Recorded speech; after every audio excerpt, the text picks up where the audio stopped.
تحيه برضو الباشا هاني حماد الحناوي بيحيي الباشا رشاد. تحيه برضو عشانه باسم العمده مجدي رشاد ابو زيد، ونقول له رئيس علاء برضو عشانه.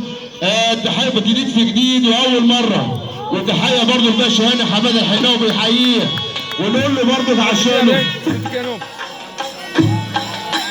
مستر همو جديد في جديد واول مره. هلا